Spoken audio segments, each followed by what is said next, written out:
garuu immoo humni waggoota 27 dabarsineef aangoorra ture biyya kana saamaa ture lubbuu garaagaraa biyya kana keessatti balleessaa ture qabeenya saamaa ture aangoorraa qabsoo manni kun gaggeessan gaafa deemu calliseen teenya injifannoon manni kun waggaa 150 booda argate ammas harkaa mulquudhaaf bakka isaa kaleessaatti deebi'uudhaaf saamicha isaa kaleessaatti deebi'uudhaaf mirga dhibbaa isaa kaleessaatti deebi'uudhaaf halkanii guyyaa hojjetaa ture jira. Waggootiin sadan dabarsine kun dhugaa dubbachuuf baratti guyyaa guyyaadhaan qorumsa gurguddaa keessummeessaa turre.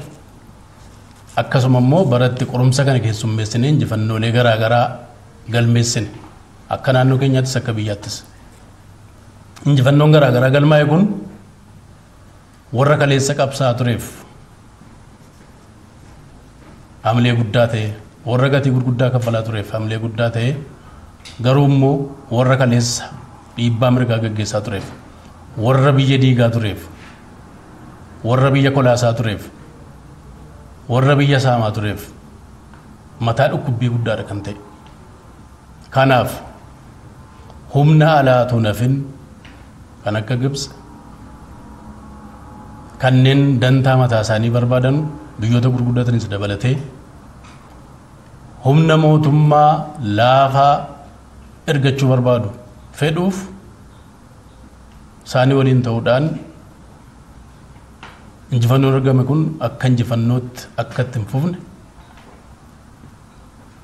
Dimookiraasiin biyya kana keessatti mul'achuu jalqabe cimee bu'uura godhatee dhugaatti sirna jabaa dimookiraasii Oromoon dimookiraasii sabaaf sablammiin biyya keenya uummattoonni biyya keenya irraa fayyadaman akka ta'u yaalii guddaa godhaa jirrus garuu mukichuutti akka jitu halkanii guyyaa dhamaa jiru akka hundi keenya beeknu tibba kanas naannoo keenya keessatti taasifamaa jiru jijjiiramni jalqabame kun akka inni duubatti deebi'u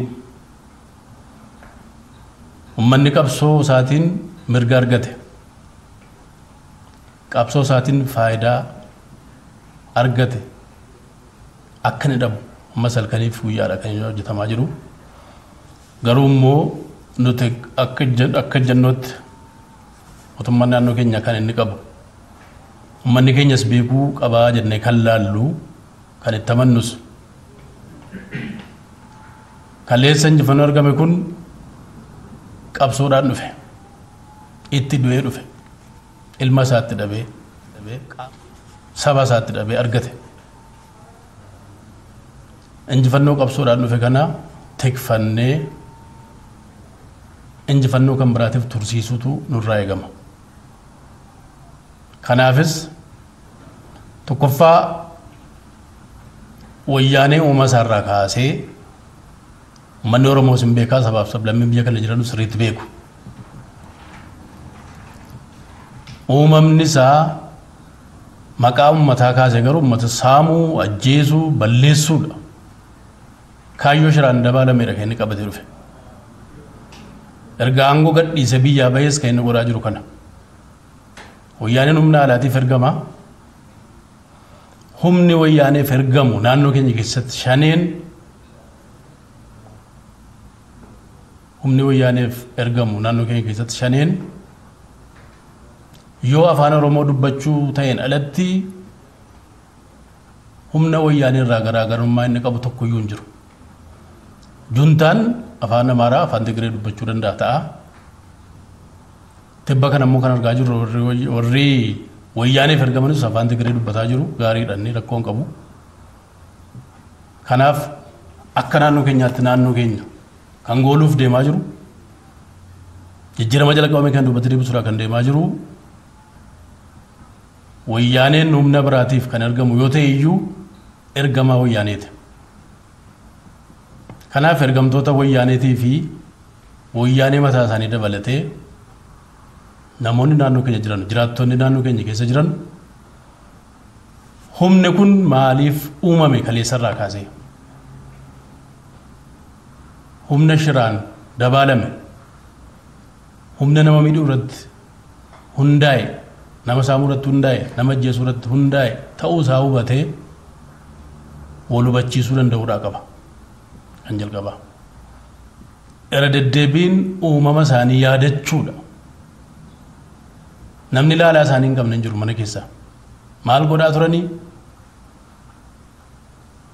Eenyuun saamaa turanii? Eenyuun miidhaa turanii? Maal godhaa turanii? Namni hin beekne hin jiru. Yaadannoo keenya yeroo dhiyooti. Kana manna lakkaa'u. Humni kun humna akkamiiti waan jiru irra deddeebiidhaan yaadachuun xiinxaluun baay'ee barbaachisaadha. Lammaffaa gurmaa'uu danda'uudhaa qabna. Dargaggeessi naannoo keenya jiru dhugaa dubbachuuf kaleessa harka duwwaa taankii fuuldura dhaabbateetu wayyaanee mataadhaan garagalche. Wayyaanee araa kiiloodhaa baase. Raayyaa biyya keenyaa maqaleedhaa baase. Kaleessa ejjannoon ture kutannoon ture har'as jira. Akka beeknutti akka abdannutti. Kaleessa harka duwwaa taankii fuuldura dhaabbannee gara ifaatti dhufnee har'a uumaamtu duubatti nu deebisu waan hin jirreef dargaggeessi naannoo keenyaa ejjennoo kaleessa qabate sana qabatee humni kun humna hattuu, humna saamtuu, humna hoolaltuu ta'uu sirriitti hubatee xiinxalee ejjennoo isaa kaleessaa sana irra deebiidhaan agarsiisuu danda'uudhaa qaba. Qonnaan bultoonni naannoo keenyaas akkuma kaleessa gatii gurguddaa kaffalanii wareegama qaqqaalii kaffalanii ifti amma keessa jiru kun akka ifu godhan warri ifti amma keessa jiru kun akka dukkanaa'u barbaadan akka isaan hin milkoofne ammas akkuma kaleessaa gurmaa'ee tokko ta'ee gaachana naannoo kanaa ta'ee ofirraa qolachuu danda'uudhaa qaba.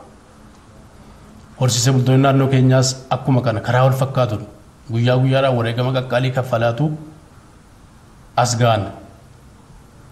Kanaaf kaleessas qabsoomneetu gara injifannootti dhufne. Ammas injifannoo nurka jiru tukfachuun kan keenya waan ta'eef akka waliigalaatti qaamni hawaasaa garaa garaa naannoo keenya keessa jiru aggaammii diinaatiif kaayyoo diinaa kana bu'uurarraa hubatee hundaa ol giddu galeessi qabsoo isaanii ammas saba keenya miidhuu, saba keenya cabsuu, saba keenya qabsoosaa duubatti deebisuu waan ta'eef kana hubatee namni martuu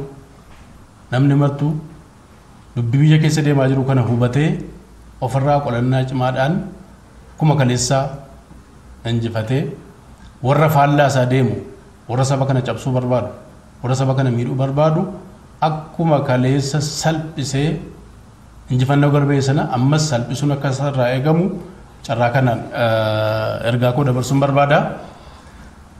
Caasaan nageenyaa keenyaa kaleessas gatii gurguddaa kaffalee naannoo kana eegaa ture. Ammas gatii gurguddaa kaffalee injifannoowwan olaanaa galmeessaa jira. Giddu galeessa Oromiyaa irratti, kibba Oromiyaa irratti, lixa Oromiyaa irratti. Injifannoon olaanaan galmaa jiru kun deeggarsa hawaasaa qaba. Deeggarsa qaama garaa garaa qaba. Kanaaf wanna masifachi deemaa jiru kun abjuu ta'e akka inni hafuudhaa qabu qaamni nageenyaa keenya tarkaanfii inni fudhataa jiru kana cinaa dhaabbannee naannoo keenya tasgabbeessuu hawaasni naannoo keenyaa qalbii kutuudhaan gara misooma isaa jalqabeetti ariitiidhaan kan deebi'u gochuun baay'ee barbaachisaadha. Akka waliigalaatti waggoota isaa dandabarsines qoramaa injifachaa milkaa'ina irratti milkaa'inota kumaaf kitala galmeessaa as geenyu. Ammas faallaa jijjiiramaa humni deemu amma ta'e uttifachuu danda'a. Amma ta'e carraaquu danda'a. Garuu milkaa'u abadan milkaa'u. Sababni isaa qabsoon gaggeeffamaa jiru haqa daandiirraa maqe bakkatti deebisuudha. Haqa daandiirraa maqe bakkatti deebisuudha. Kanaaf namni haqa qabatee socho'u yeroodhaaf qoramuu danda'a. Qaamni haqa qabatee socho'u yeroodhaaf qoramuu danda'a. Kana bira darbee dhugaan saba keenya, dhugaan sabaaf sablammii biyya kanaatii fi lammiilee Itoophiyaanotaa ukkaanfamee nafu warri sobduu, warri hattuu, warri keessaayis alaayis birmadummaa biyya keenyaa mulquuf jecha halkanii guyyaa ajandaa badiinsaa bocuun asifachi wixxifatan